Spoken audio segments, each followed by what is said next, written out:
programa que você ouve agora é uma produção da Central 3.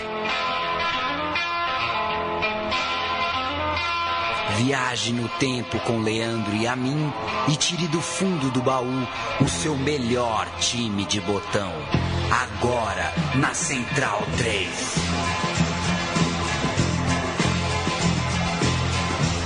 Aí o cara dá o play, começa o programa e fecha o roteiro. Tudo bem, ô Paulo Júnior?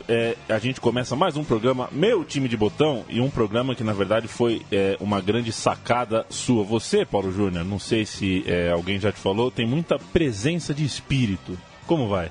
O que seria presença de espírito, né? Tudo bem? Um abraço pro ouvinte do Meu Time de Botão.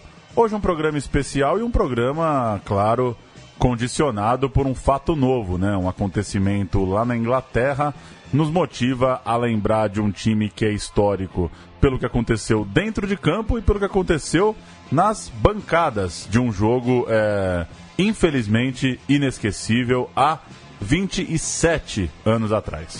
O programa Meu Time de Botão fala, portanto, do Liverpool da temporada de 88-89. O time foi campeão da FA Cup, a Copa da Inglaterra, e vice-campeão inglês depois de uma trama realmente das mais agônicas possível, dentro de campo mesmo. Uma derrota na última rodada, nos acréscimos, jogando em casa, e uma derrota pro Arsenal, que acabou campeão. Mas, evidentemente, o desastre de Hillsborough, que matou 96 torcedores em 15 de abril de 89, foi a data que tornou essa temporada realmente inesquecível para todo mundo do futebol, na verdade, né, Paulo Júnior? Agora, a gente vai ter uma abordagem aqui mais de bola e campo, como você gosta de dizer, né? Pois é, a gente, claro, contextualizar a tragédia de Hillsborough, 15 de abril de 89, portanto, completou recentemente 27 anos, 96 torcedores mortos no pré-jogo, nos primeiros instantes ali de partida entre Liverpool e Nottingham Forest pela semifinal da Copa da Inglaterra 88-89, e 27 anos depois, mais exatamente na terça-feira, 26 de abril, na última terça-feira desse mês de abril de 2016, finalmente a história ganhou o capítulo que as famílias das vítimas e a torcida dos Reds tanto esperaram. As autoridades foram colocadas como culpadas pela tragédia, ao invés da versão oficial até então sustentada principalmente pela polícia, que culpava os torcedores. A tal justiça pelas vítimas, a tal justiça que as famílias buscaram por tanto tempo, foi alcançada. Os torcedores não são mais considerados culpados oficialmente. Decisão do júri no tribunal de Warrington. E uma cena muito bonita, né, das famílias, das mães, dos pais, dos irmãos, dos torcedores cantando You Never Walk Alone na frente do tribunal, com certeza finalmente aliviados, né? Sem dúvidas. Então, a gente evidentemente vai tocar nesse assunto, vai usar o desastre de Hillsborough, inclusive, para explicar como que esse Liverpool, que era um timaço, perdeu o campeonato inglês no último momento da última rodada, que tem até o seu toque místico, né? Foi dentro do próprio estádio, parecia que estava proibido mesmo o Liverpool ter uma alegria nacional naquele ano, embora tenha vencido. Até o jogo que parou o jogo do desastre de Hillsborough voltou, aconteceu de novo, né? Em Manchester aconteceu esse jogo e o Liverpool venceu o Nottingham Forest. A gente vai falar sobre isso também mais pra frente, mas temos amigos, né, Paulo Júnior, pra falar também? Pois é, você começa com o primeiro textinho aí? Ah, sim, falaremos de, assim, porque a repercussão ontem do ocorrido, né, da decisão do júri, fez com que toda a imprensa esportiva se mexesse. E o Bruno Bonsante, da Trivela, a gente vai abrir aspas aqui para ele. Ele escreveu para a Trivela, o site em que ele trabalha, em que ele é repórter, e abrindo aspas: no inquérito cujo veredito foi entregue na manhã desta terça-feira, a polícia de South Yorkshire tentou sustentar a tese de que as mortes em Hillsborough foram culpa da própria torcida do clube inglês. 27 anos depois, ninguém mais acredita quando o menino grita lobo. o júri em um tribunal de Washington determinou que a negligência da polícia foi responsável pelas 96 mortes e que os torcedores do Liverpool tiveram nenhuma responsabilidade zero pelo que aconteceu. A decisão encerra, assim, quase 3 décadas de agonia para as famílias daqueles que, agora podemos dizer com base legal, foram mortos pelas autoridades responsáveis por organizar aquela partida contra o Nottingham Forest.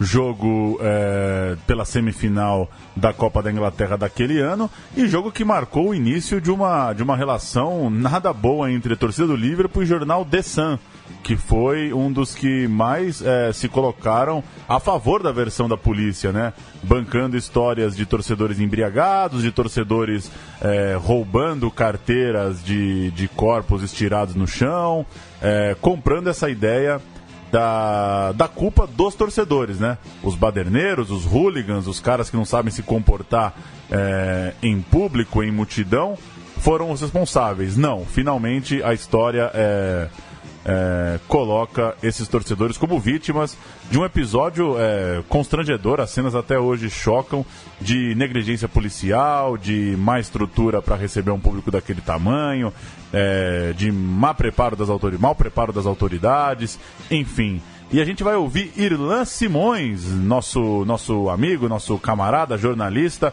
ele que é mestrando lá na Estadual do Rio de Janeiro, estudando exatamente elitização dos estádios, comportamento de torcida. É um assunto que ele entende bastante, e ele vai contextualizar pra gente um mito que tem atrás de toda a história de Hillsborough. Tem quem diga que tudo que aconteceu depois com o futebol inglês, Premier League, estádios modernos e por consequência com o futebol FIFA, digamos, se deu no momento em que o futebol inglês estava decadente, estava desgastado, mas não.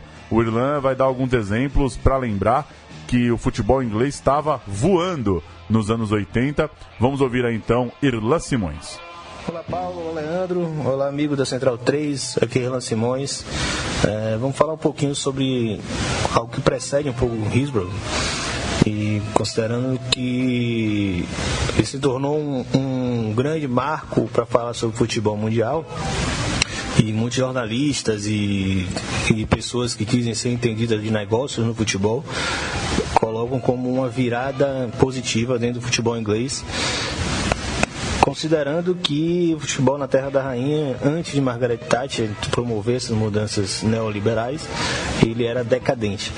Bom, isso não é uma verdade, isso tem que ser frisado, e considerado alguns fatores que precedem 1989.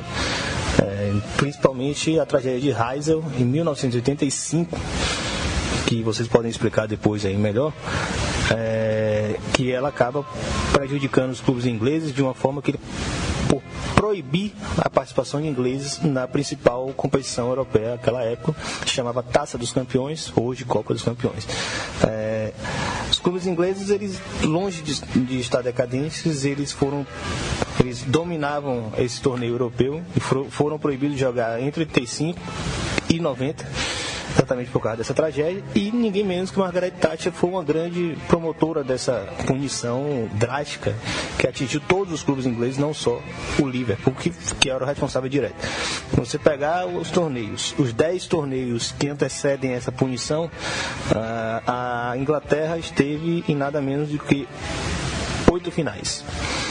Foram 8 finais com clubes ingleses. Naquela época, cada país só tinha um clube participante, sendo que foi campeão de nada menos que 7 desses torneios. Então, assim, os clubes ingleses não eram decadentes, não estavam decadentes, nem a nível local, nem a nível internacional. O outro elemento que falam muito era da queda de público, porque a gente também tem que considerar 2 elementos. Primeiro, a crescente mediatização do futebol, que causou uma queda de público no mundo inteiro, inclusive no Brasil, que de certa forma não afetou tanto a Inglaterra, porque manteve uma média de público de 20 mil, 22 mil na Champions League, na Premier League.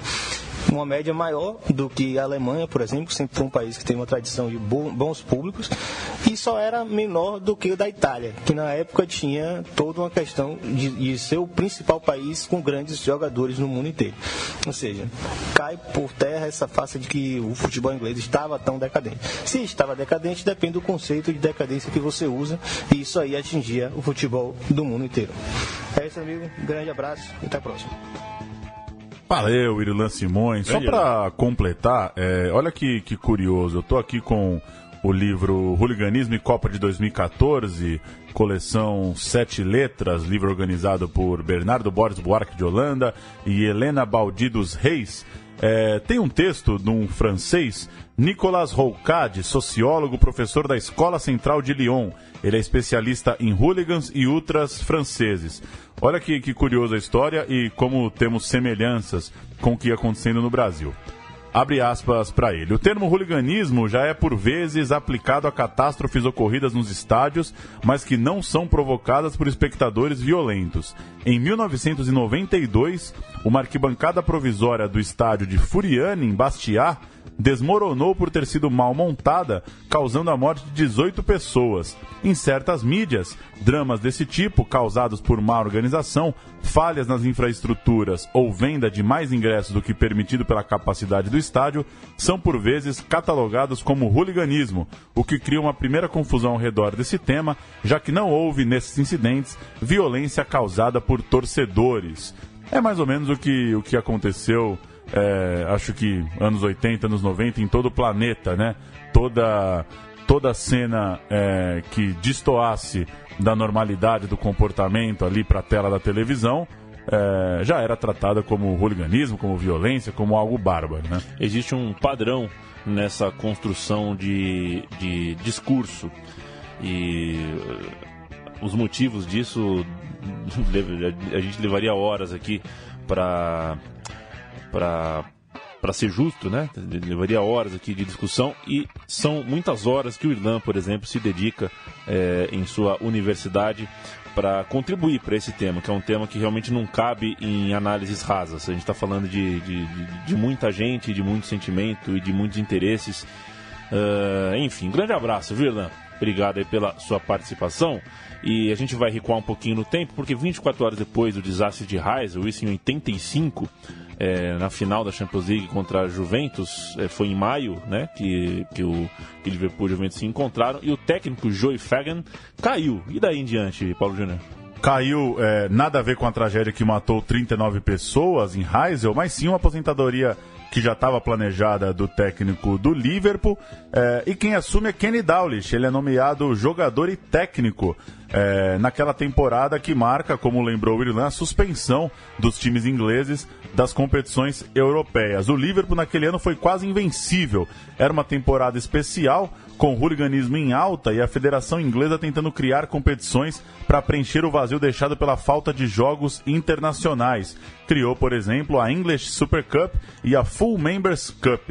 Além disso, outra coisa curiosa daquele ano, a primeira metade da temporada não teve transmissão da TV por um imbróglio entre Football League e as redes de televisão. No fim, Dalglish, escalado por ele próprio no jogo decisivo contra o Chelsea em Londres, fez o gol do título inglês, 2 pontos à frente do rival Everton, num ano que marcou a única dobradinha da história do Liverpool. Ganhou Liga Inglesa e ganhou FA Cup. Aliás, a única derrota em casa dos Reds na Liga foi para o Everton, para o grande rival que tinha o artilheiro da temporada naquela ocasião, Gary Lineker, um senhor atacante, né? É verdade que o Gary Lineker nunca fez uma falta na carreira? Tem uma lenda dela. Tem essa lenda? Não conheço. Quem souber aí melhor, que procure no Google. Eu não vou procurar, vou ficar com essa lenda pra mim. Que ninguém me desminta se souber que ele fez alguma falta na vida. E o Everton tinha bom time também.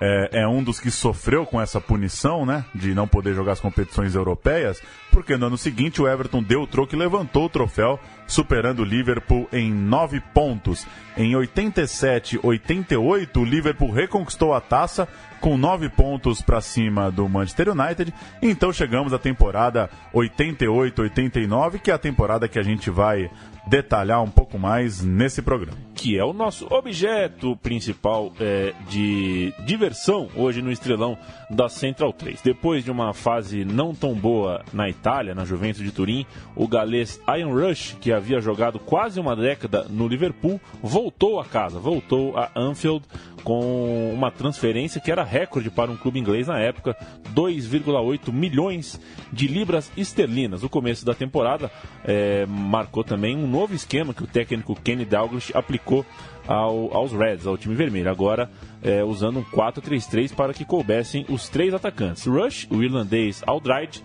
e o Beardsley. Ainda assim, Paulo Júnior, mesmo na parte de cima da tabela, a campanha do Liverpool tinha momentos de irregularidade, com muitos empates e fechando o ano, na verdade a metade da temporada, né? Portanto fechando o ano, chegando ali em dezembro, janeiro, no terceiro lugar, 6 pontos atrás do líder Arsenal. Não esqueça mais desse time, não esqueça do Arsenal, que ele vai até o fim do meu time de botão, lado a lado com este Liverpool. E 1 ponto abaixo do segundo colocado, o Norwich. A boa notícia é que o meio-campista Jan Moby, se eu não me engano dinamarquês, preso por dirigir embriagado em outubro, acabou solto após cumprir apenas metade da pena que lhe haviam imposto, de 3 meses. Ainda nesse ano de 88, veio a eliminação na Copa da Liga. Depois de tirar o Arsenal num replay após um empate sem gols, o Liverpool caiu para o West Ham, derrotado por 4-1 em Londres. O ano de 89 vira a temporada, inverno na Europa, começa com derrota por 3-1, logo em 1º de janeiro para o Manchester United em Old Trafford. A gente tem o gol de Barnes nesse 3-1, é isso? Exatamente, vamos lá.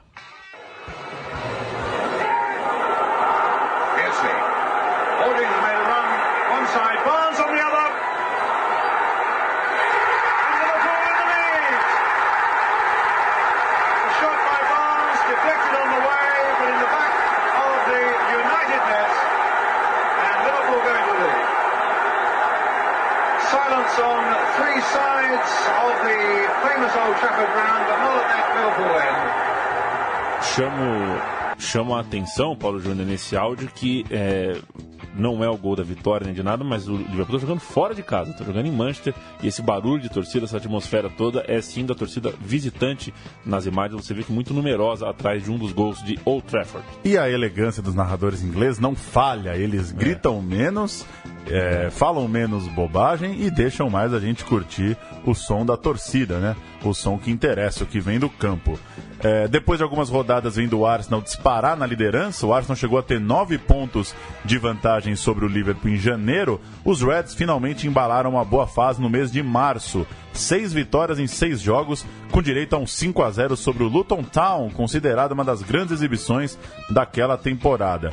Com a arrancada nesse mês de março, o Liverpool conseguiu ficar a 5 pontos do Arsenal e com um jogo a menos. Então, entrava ali na reta final da temporada, mais perto do líder, né? Brigando efetivamente pelo título. Vale dizer que, ao contrário do que acontecia em quase todo mundo, a Inglaterra já usava os 3 pontos por vitória, né? Isso, foi um dos primeiros campeonatos a ter essa regra, né? Exatamente. Abril seguiu, começou com a sequência dessa caça do Liverpool ao Arsenal, e o time da terra dos Beatles finalmente chegou, alcançou o rival, vencendo, depois de vencer o Norwich, o Sheffield Wednesday e o Millwall, para virar então com 63 pontos, se não me engano, o líder do campeonato pelo saldo de gols.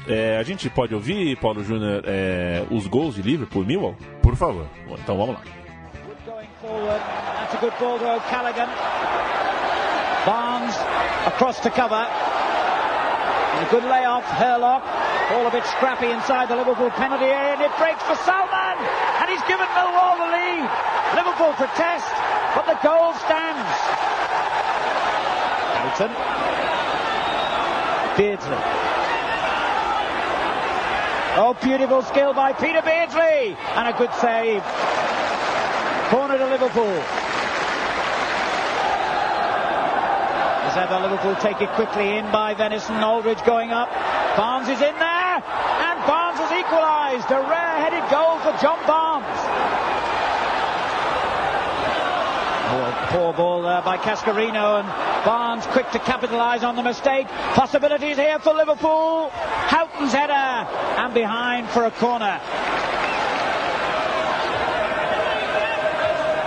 ball was aimed at Barnes but never reached him, but Venison giving Houghton another opportunity to test the Millwall defence, and it comes to Barnes.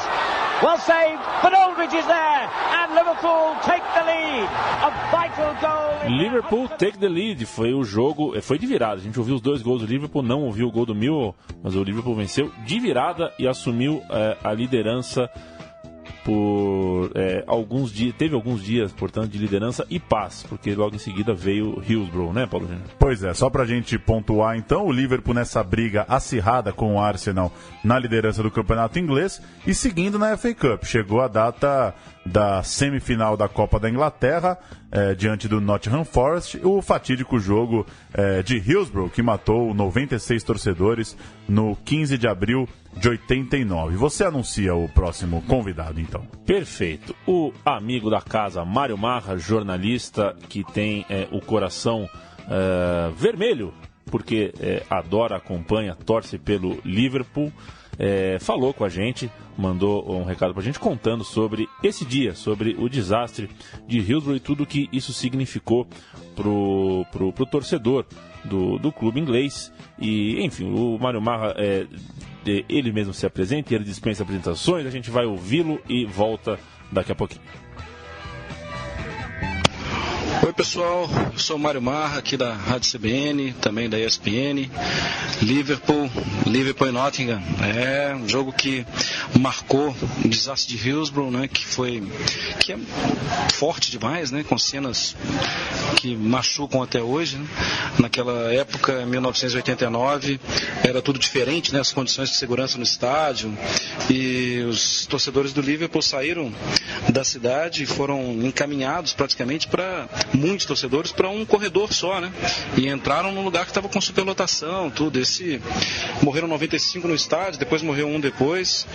E foi marcante, né? Marcante na história do futebol, na história do Liverpool, na história da cidade, né? Porque também o Everton, uma cidade que é de 500 mil habitantes, naquela época tinha menos ainda, então acaba que todo mundo mais ou menos conhecia, muita gente. Se morreram 96, quantos ficaram machucados ali?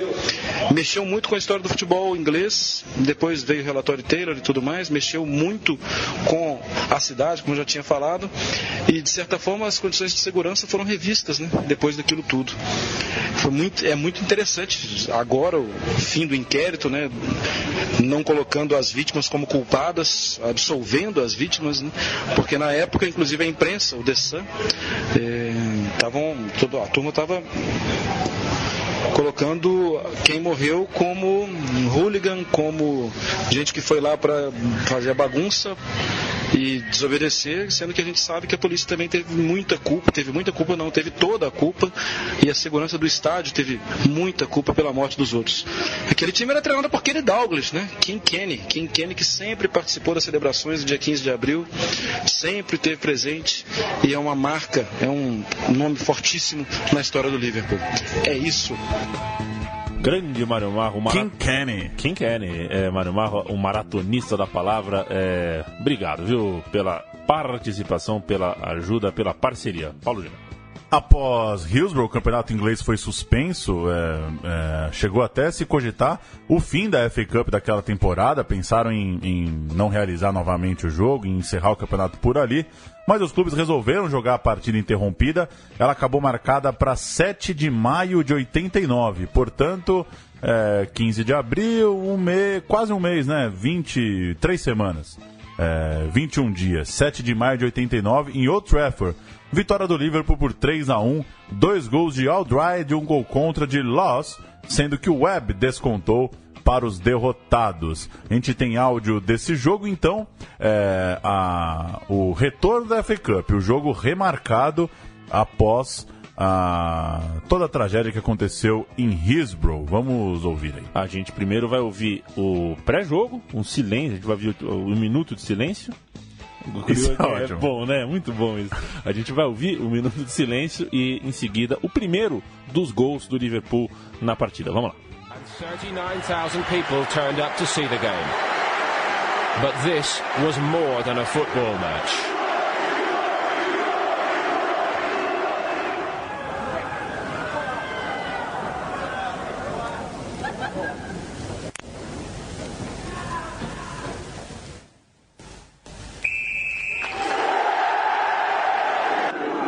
Ray Howe.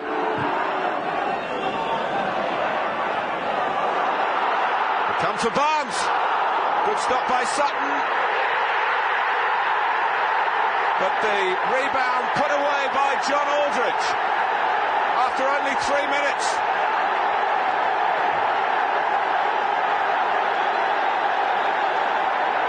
Well, in some ways that's broken the tension here, as well as broken the defending of Nottingham Forest. It wasn't an easy ball to react to. Botão por botão.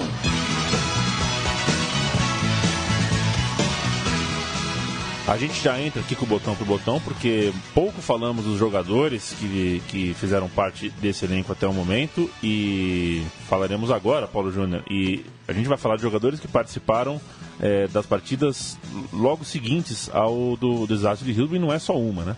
Pois é, esse jogo que a gente acabou de ouvir o áudio é o jogo remarcado que deveria ter acontecido no dia da tragédia. FA Cup contra Nottingham Forest.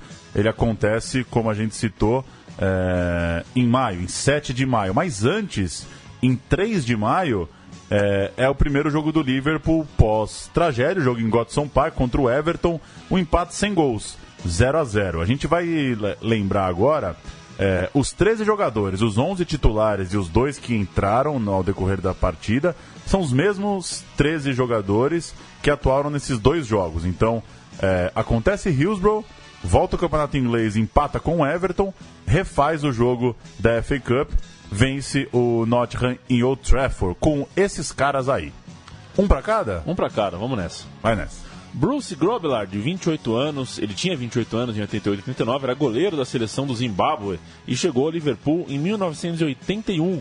Defendeu a camisa dos Reds por 628 vezes, acumulando 6 títulos nacionais. Era o titular, por exemplo, na final do Mundial de 81, quando o time de Liverpool perdeu para o Flamengo lá no Japão. Mas depois ele o goleiro. Quem nasce no Zimbábue é o quê? Qual é o gentílico? Ah, isso me pegou. Essa é boa, né? Essa é trivia de ouro. Eu vou arriscar, hein? O zimbabuano brilhou na final europeia de 84 contra a Roma. A Roma de Paulo Roberto Falcão. Ela mesma. Não é verdade? Quando, na ocasião, desconcentrou os italianos Bruno Conti e Francesco Graziani na disputa por pênaltis. Era um goleiro engraçadinho, ainda por cima. Há quem diga que o Dudek, goleiro do Liverpool na final contra o Milan, aquelas dancinhas que ele fez em cima da linha eram inspiradas no Grobbelaar. Steve Nicol, 52 jogos na temporada 88-89, ele fez 468 partidas pelo Liverpool, lateral direito escocês, que estreou no time inglês em 82 e fez o último jogo pelos Reds já em 1994. Foi o jogador da temporada 88-89 para a Football Writers Association, jogou a Copa de 86 pela sua seleção e recentemente foi treinador em clubes dos Estados Unidos. Associação de Escritores de Futebol. É o prêmio dos cronistas. Que maravilha, é a CESP. É a CESP. Alan Hansen, apenas 8 jogos na temporada 88-89, mas ao todo 620 partidas com a camisa do Liverpool. Ele era um defensor e também meio-campista e defendeu a equipe de 77 até 90. Passou boa parte da temporada 88-89 com uma lesão no joelho, mas acabou escalado no dia da tragédia e, por consequência, neste jogo remarcado também. Era inclusive o capitão do time, posto que acabou assumido por Whelan.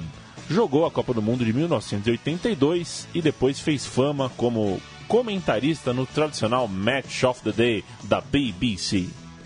Gary Ablett, 49 jogos naquela temporada, era zagueiro e lateral esquerdo, em 6 temporadas no Liverpool, fez 147 jogos, depois foi jogador do Everton, já na era Premier League. Ele morreu em 2012 de câncer, com apenas 46 anos. Steve Staunton, irlandês, 29 anos na temporada, defensor versátil da primeira linha, que fez mais de 100 jogos pela seleção do Eire e 148 vezes defendeu a camisa dos Reds. Era o mais jovem do elenco em campo no dia da tragédia, com apenas 20 anos. Atuou nas Copas de 90, 94 e 2002 e chegou a ser técnico da seleção em 2006 e 2007, antes da chegada de Giovanni Trapattoni. Você gosta de Eire para a Irlanda? Um bom nome, né? Pelo menos é sonoro, né? É. Eu nunca entendi o Eire, mas enfim.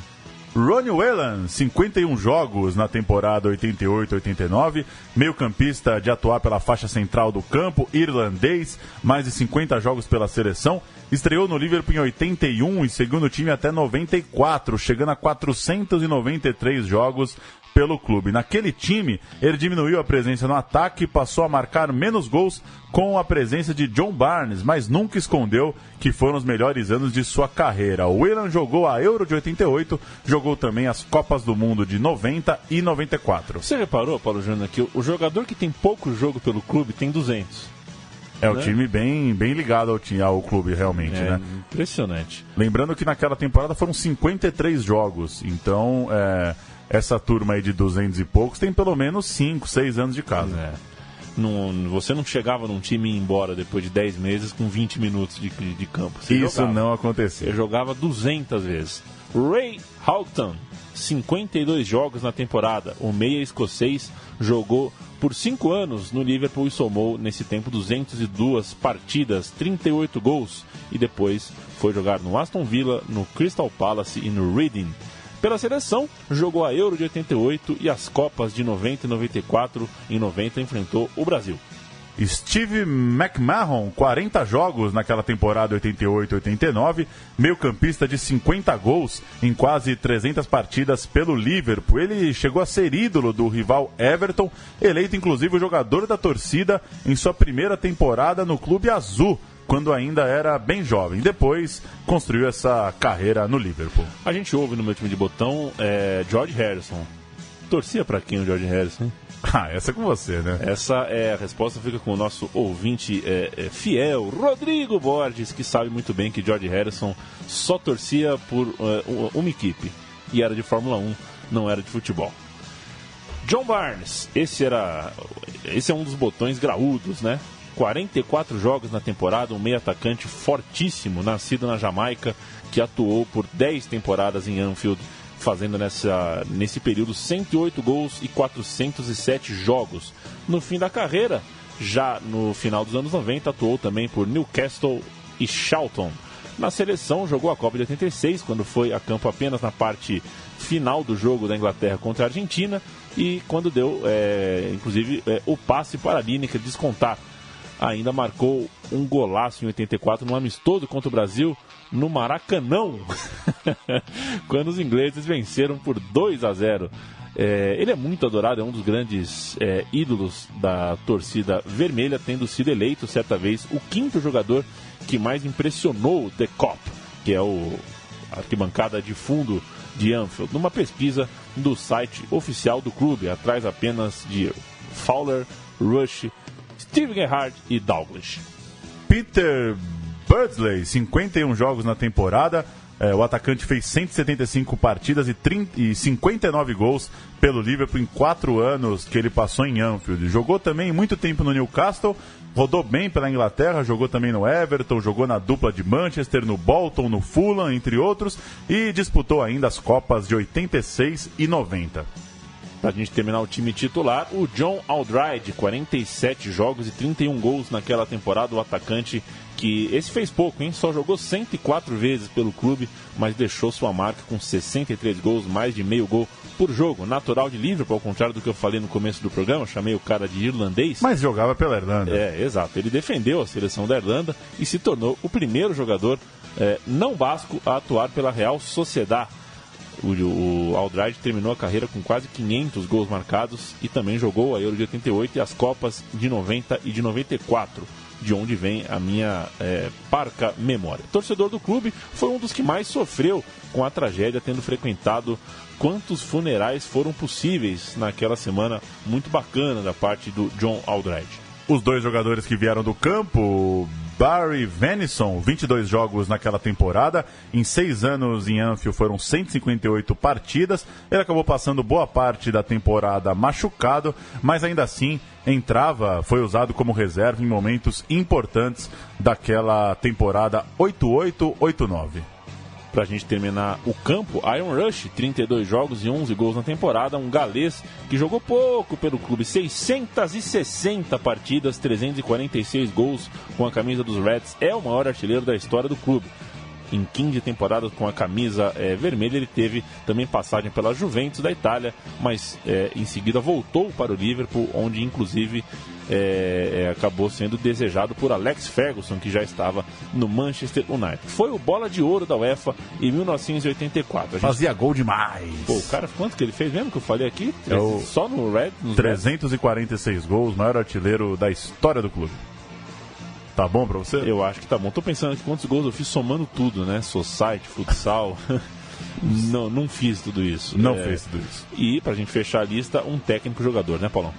Kenny Dalglish, jogador e treinador, o ídolo da torcida do Liverpool, parou de se escalar regularmente em outubro de 86.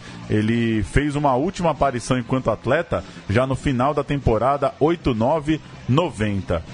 Duas lendas, tanto Bill Shankly quanto Bob Paisley, consideraram King Kenny, como chamou nosso amigo Mário Marra, o melhor jogador da história do clube, numa carreira com 515 jogos e 172 gols. Naquela temporada 88-89, ele ainda participou de 2 partidas. Só entrava, assim, praticamente exibição, né? Você lembra do Romário, técnico do Vasco, quando ele se colocou constrangido? O Romário era um jogador que, apesar de não ser tímido, também não tinha cara de pau, então ele ficou um pouco constrangido quando entrou. Acho que não era a mesma situação de King Kenny, porque tinha muita moral, porque mereceu o cargo, né? Exato. Se tornou técnico pra valer, não era um tampão no lugar de técnico. Mas chama a atenção que se ele parou de se escalar regularmente em 86 e jogou 2 vezes em 89, significa que ele empurrou com a barriga ali. E que mantinha os treinos em boa fase, né? Muito bem. Kenny Dalglish, que foi campeão como técnico pelo Blackburn em 92 em Anfield. Também. Na última rodada o Blackburn jogou contra o Liverpool, foi campeão. Um cara que realmente nasceu para ganhar dentro de Anfield. Vamos voltar pro futebol, Paulo Júnior? Vamos ao fim da temporada, né? Lembrando então, quando a gente parou, Liverpool e Arsenal dividindo a liderança e entrando nessa reta final, nessas semanas finais de campeonato inglês, numa briga muito emocionante, uma temporada lembrada até hoje. Como a gente já citou, o primeiro jogo após o desastre de Hillsborough foi contra o Everton, um empate sem gols em Goodison Park, 3 de maio. Logo depois, o confronto remarcado contra o Nottingham Forest pela FA Cup. Na sequência, o Liverpool emenda 4 vitórias seguidas no campeonato inglês. O próprio Forest, o Wimbledon, o Queen's Park Rangers e o West Ham. Resta a última rodada, mas a gente chega nela daqui a pouco, porque antes tem a FA Cup. E no meio disso, né, aconteceu a FA Cup no meio dessa excelente sequência. O Liverpool, na verdade, joga praticamente a cada 3 dias. E ele é campeão da FA Cup na final em Wembley, um 3-2, que esteve empatado 3 vezes, né, em 0-0, em 1-1 e em 2-2, na final contra o grande rival da cidade, o Everton, com 82 mil pessoas no estádio de Wembley. Alldright abriu o placar, McCall empatou. No segundo tempo, o time, na prorrogação, o Ian Rush, vindo do banco, recolocou os Reds na frente. O Macau voltou a empatar, ou seja, a gente está falando de um 2-1 na prorrogação, não é um 3-2 qualquer. E o mesmo Ian Rush, o homem dos 580 gols, milhares de gols na vida, pelo Liverpool, marcou o gol do título. A gente vai ouvir o primeiro, o gol no tempo normal, e o gol do título, o gol na prorrogação. Formou? Formou. This is Nicol looking for McMahon. Good through ball. He got away from Ratcliffe. Oh, and John Aldridge in a great position. And Liverpool have scored in their first attack. And John Aldridge, the man who missed a penalty here last season in the cup final, didn't take long to make up for it. Whelan, McMahon, Barnes. Rush! Goal! 3-2 Liverpool. Ian Rush gets his second. And this now becomes one of the most dramatic FA Cup finals of recent times. It's going to be Steven. Can he make it 3-3 and force a replay? Or can McDonald? Well, it was close. And Liverpool have won the FA Cup. And in a fine, dramatic final, surely lifted the spirits of a whole city. Liverpool campeão da FA Cup. Acho que se fosse para escolher uma taça para uma FA Cup para ganhar, eu acho que seria essa mesmo. Depois do que aconteceu em Hillsborough, essa taça tinha que ficar em Liverpool. Quanto você pagaria para estar na arquibancada na hora desse gol aí do Rush, com esse ecoar? Nem me fala, viu, Paulo Júnior, que dói. E quantas lágrimas não devem ter rolado na hora desse gol, né? Que loucura, né? Uma final contra o grande rival, coisa de um mês depois da tragédia histórica. Voltando agora para a Liga, né? Voltando para a Liga, 26 de maio, uma taça já garantida, mas faltava a taça do Campeonato Inglês para ser conquistada. 26 de maio, o aguardado último jogo da temporada, em casa, para confirmar o título depois de uma temporada realmente trágica. O Liverpool recebeu o Arsenal com 3 pontos de vantagem e 4 gols de saldo. Isso significa dizer que podia perder por 1 gol, que ainda assim continuaria na frente pelo saldo de gols. Ou seja, o Arsenal fora de casa tinha que vencer por 2-0. O curioso era que o jogo estava marcado anteriormente para 23 de abril, mas como aconteceu o desastre de Hillsborough, a tabela do campeonato sofreu várias alterações, o campeonato parou, teve vários adiamentos, calhou desse jogo ficar para a última rodada e era de fato uma final, um confronto direto valendo o título ou um ou outro, Paulo Júnior. Rush, herói do título da Copa, foi escalado como titular no lugar de Beardsley. Ele e Alldright, aliás, nunca tinham perdido um jogo quando escalados desde o início. Mas no segundo tempo, aos 7 minutos, o artilheiro Alan Smith abriu o placar para os visitantes e abriu também, claro, o campeonato. Imagina que loucura, vira 0-0 e no começo do segundo tempo sai um gol do Arsenal.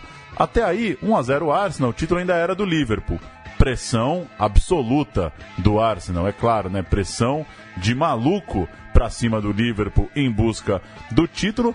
E diz a história, é possível assistir no vídeo, a torcida do Liverpool já ensaiando uma comemoração. Caminhava para uma derrota, mas que garantia o título.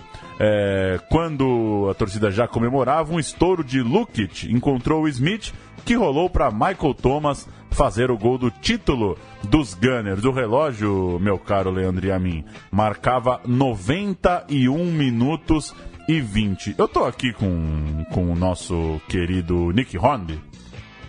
Febre de Bola tem um capítulo dedicado a Hillsborough.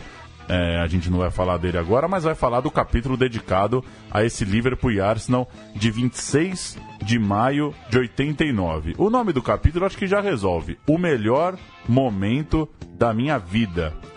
Você imagina para um cara que não via o time ser campeão, ver o time ser campeão com o gol que precisava nos acréscimos na casa do Liverpool, que é o time que ele passou anos vendo ser campeão, né? Lembrando que ainda não tinha essa série de títulos do Manchester de Ferguson, né? O Liverpool era o grande time, maior campeão inglês, tranquilo.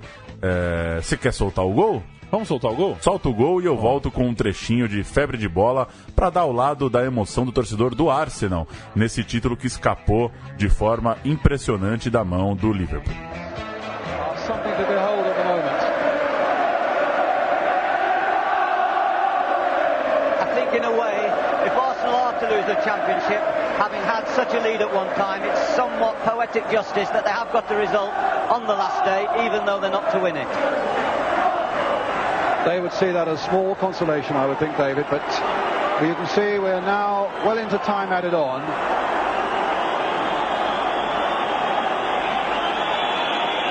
Just a few seconds away now for Kenny Dalglish, unless Arsenal can mount something absolutely spectacular in the few seconds that remain. Nichols in there, Barnes is in there, Adams has stopped him, Barnes has beaten Adams, Aldridge is waiting at the far side, Adams is after his man, but Barnes will not be denied, yes he will, by Richardson a moment ago, down and injured. Arsenal comes streaming forward now in surely what will be their last attack. A good ball by Dixon, finding Smith. But Thomas charging through the midfield. Thomas, it's up for grabs now. Thomas, right at the end. An unbelievable climax to the league season. Well into into injury time. The Liverpool players are down, absolutely abject. Aldridge is down, Barnes is down, Dalglish just stands there. Nichols on his knees, McMahon's on his knees. Aqui no Febre de Bola, Nick Hornby, torcedor, claro, do Arsenal, e que narra nesse histórico livro a saga dele enquanto torcedor, à espera de um título que finalmente veio nesse ano de 89, olha o que ele lembra, abre aspas: se for pro Arsenal perder esse campeonato, depois de ter liderado de tão longe a certa altura, haverá alguma justiça poética nessa vitória no último dia, mesmo que seja para não levar a taça. Foi o que disse o comentarista David Plitt, enquanto Kevin Richardson era atendido no gramado, com a torcida do Liverpool já comemorando. Aí o que respondeu o comentarista Brian Moore, isso Nick Hornby assistindo o jogo na TV, em Londres. Aí o outro comentarista, Brian Moore, responde: pro pessoal do Arsenal não vai ser mais do que um pequeno consolo. Então os comentaristas ali já falando sobre o Arsenal ganha de 1-0, em tese sai da liga de cabeça erguida, aplaudido pela torcida, mas aí vem esse gol que a gente acabou de ouvir, e como conta aqui o livro, para quem não leu, tem que ler, olha a narração de Nick Hornby. Michael, por favor, empurra pra dentro, por favor, meu Deus, deixa ele fazer esse. E em seguida, ele tava dando uma cambalhota e eu, estirado no chão, com todo mundo naquela sala se atirando por cima de mim. 18 anos e tudo esquecido num segundo. Escapou o título do Liverpool, rendeu uma historiaça pro lado londrino, pro lado do Arsenal. Leiam Febre de Bola. Leiam Febre de Bola. E High Fidelity, o que você tem a dizer? Leiam também. Leiam também. Vocês podem achar a versão em filme de ambos, mas sem dúvida nenhuma o livro é melhor. Assim como o livro Um Grande Garoto, assim como o livro Uma Grande Queda. Acho que é Uma Grande Queda o nome, se eu não me engano, acho que é isso. Porque o Nick Hornby faz livro vira filme, né? Mas os livros são de fato melhores. Leia Febre de Bola, eu acho que não é o melhor livro de futebol que eu já li, mas acho que é um dos livros obrigatórios e passa a régua de maneira bem sutil, primeiro pela cultura do torcedor e segundo pelos anos 60, 70 e 80 do futebol inglês, que se você não for muito atento e estudar bastante, você vai acabar se perdendo, porque acontece muita coisa se transforma e a gente acaba sem entender exatamente os motivos. Do ponto de vista de um torcedor, é ótimo você ver. É isso então, né? Essa temporada inesquecível pro torcedor do Liverpool. A gente passou por ela e deu pra ver que em 2 meses aconteceu a maior tragédia que podia acontecer, 96 mortos, 96 torcedores morrendo no lugar ali que eles sempre gostaram tanto de estar, apoiando seu time, como uma das torcidas que mais apoiou o time historicamente, na história do futebol mundial. E nas semanas seguintes, campeão da FA Cup para cima do maior rival e perdendo um título em casa nos acréscimos para o Arsenal, que era um time com uma fama de derrotado ali. O Arsenal não ganhava nada. Então dá pra gente ter um pouquinho de ideia do que foi aquele março, aquele maio, para quem morava em Liverpool, para quem acompanhava o futebol na Inglaterra. É claro que não existe desfecho o desfecho dessa temporada não pode ser avaliada sem o que aconteceu antes. As coisas poderiam ser diferentes, mas é o que você falou. Você ganha uma taça na prorrogação contra o maior rival e perde uma liga no último segundo, no último minuto em casa, mesmo que não acontecesse o desastre de Hillbrook, 88, 89 seria um ano, só por o que aconteceu em campo, para não ser esquecido, um ano para abreviar a vida útil de muitos corações apaixonados por futebol. O Alexandre Cossenza me escreveu aqui, falou que é uma longa queda, tá? Uma longa queda, porque ele é Nick Hornbista juramentado. O Liverpool recuperaria o título em 89 e 90, título inglês, para depois disso nunca mais ser campeão inglês. E já se vão 26 anos, o Liverpool nesses 26 anos foi superado em conquistas no palmarés global pelo Manchester United, que venceu um punhado de títulos com Alex Ferguson no comando. uma coisa tem relação com outra, né? Porque aquela história, tudo que aconteceu depois de Hillsborough fez com que os estádios fossem remodelados e linhas de crédito foram abertas para os clubes e toda uma outra ordem econômica acabou tomando conta do futebol inglês. E o Liverpool foi um dos que mais sofreu com isso. E ficou sem título esse tempo todo.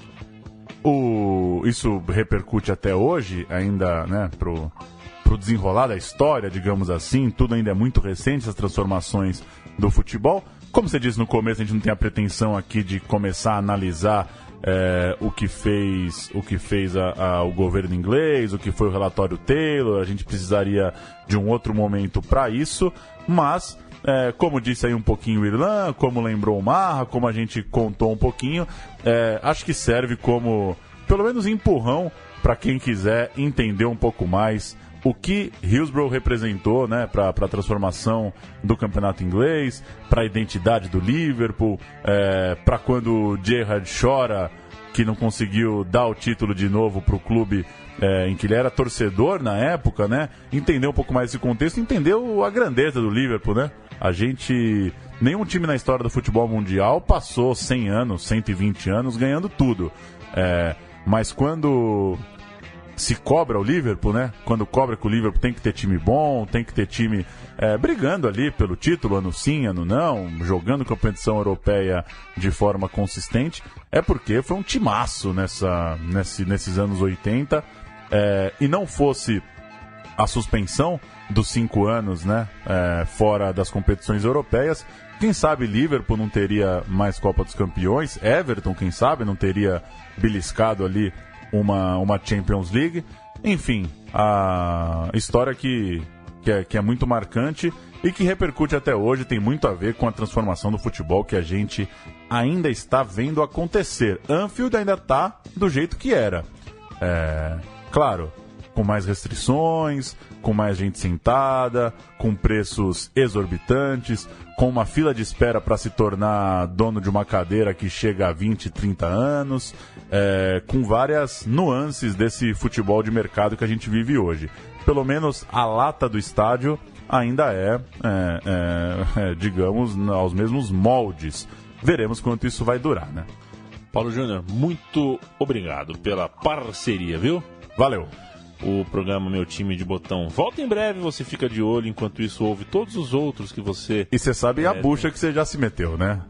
A torcida do Everton já agora começa a cobrar o Meu Time de Botão do Everton de Gary Lineker. Vamos fazer uma pesquisa qual temporada vocês preferem, porque foram muitos Evertons vencedores. Talvez o Everton de 33, por que não? Aquele era bom, né? Aquele de Everton de 33 era muito bom. Nick, Carlton e Buzz na ponta direita.